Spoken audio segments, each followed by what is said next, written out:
Bismillahirrahmanirrahim. Assalamualaikum warahmatullahi wabarakatuh. Innal hamdalillah nahmaduhu wa nasta'inuhu wa nastaghfiruh wa na'udzu billahi min sururi anfusina wa min sayyiati a'malina may yahdihillahu fala mudhillalah wa may yudlilhu fala hadiyalah. Asyhadu an la ilaha illallah wa asyhadu anna Muhammadar Rasulullah alladzi la nabiyya ba'dah. The first, let's thank to God Allah and all praise to Him, the Lord of the world, the creator of everything in the universe, who has given us mercies and blessing until we can meet together in this place. Secondly, peace be upon to our Prophet Muhammad sallallahu alaihi wasallam, who has brought us from the darkness to the lightness. Okay, brother and sister, let me introduce myself. My name is Rizal Fauzi Mustofa, with NIM 12120202221. And here I will fulfill the task of UTS, Ujian Tengah Semester, or midterms exam, which is to explain you about the role pesantren in Indonesia. Okay, here I will try to explain about the role Islamic boarding schools are educational institution in Indonesia. The first, I will explain in terms of etymology. From etymologically, pondok pesantren is a combination of two words, namely the word cottage and the word pesantren. The word pondok comes from Arabic, namely funduukun, which means hotel or dormitory, while the word pesantren itself is derived from the word santri, which has the prefix pe and the suffix an. The word santri itself comes from the term shastri and is taken from Sanskrit, which means people who know Hindu scriptures or scholars of Hindu scriptures. But if we, according to the terms or terminology, Islamic boarding school are educational place that organize Islamic religious learning activities for students who are cared for by kiai who live or mukim together in one location.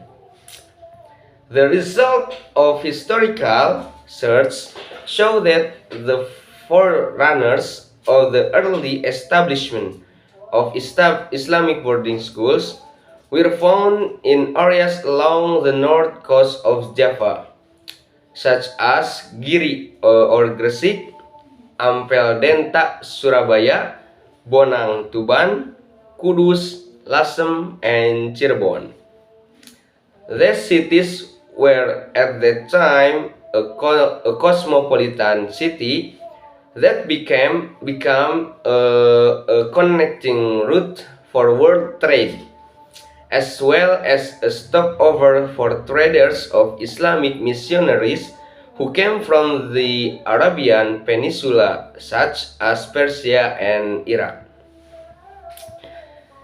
The existence of pesantren in the early days of its growth is inseparable from the history of the development of Islam in the Middle East.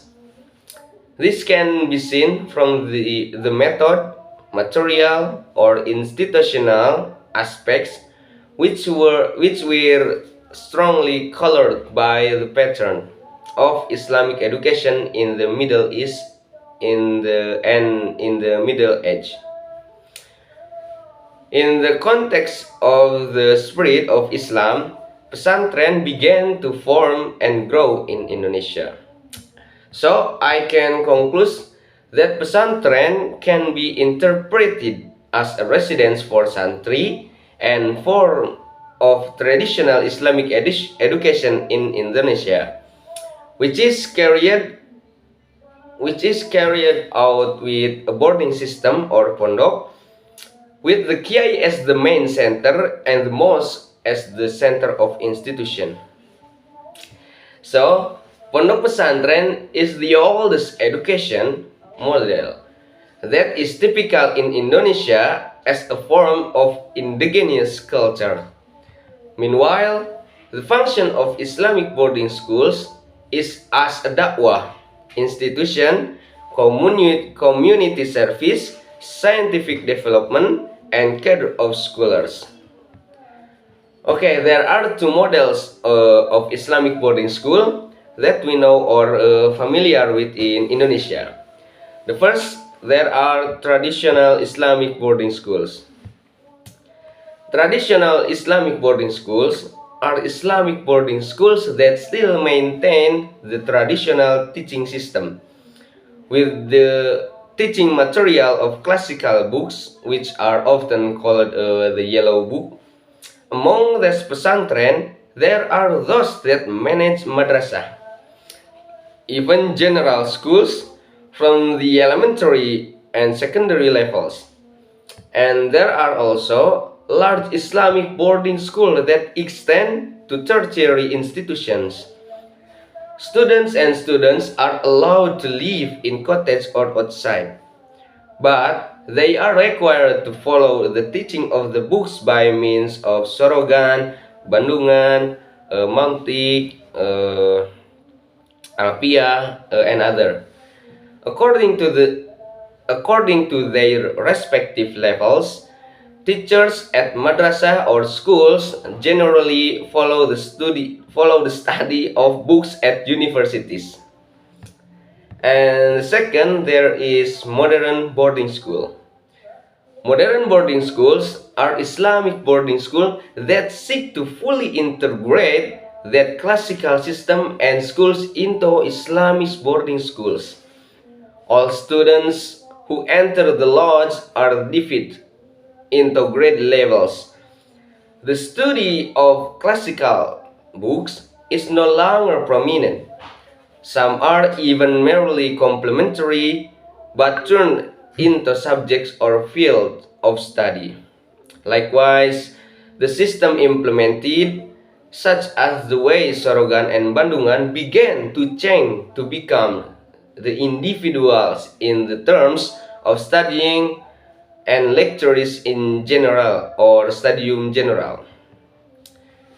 Integrated Islamic schools are Islamic schools that are organized by integrating Islamic values and teachings in an integrated manner in curriculum building with an effective learning approach and optimal and cooperative involvement between teachers and parents, as well as the community to foster student character and competition. Maybe that's all from me. I apologize from all my mistake because I still study. And the last I say you, wabillahi taufiq wal hidayah. Assalamualaikum warahmatullahi wabarakatuh.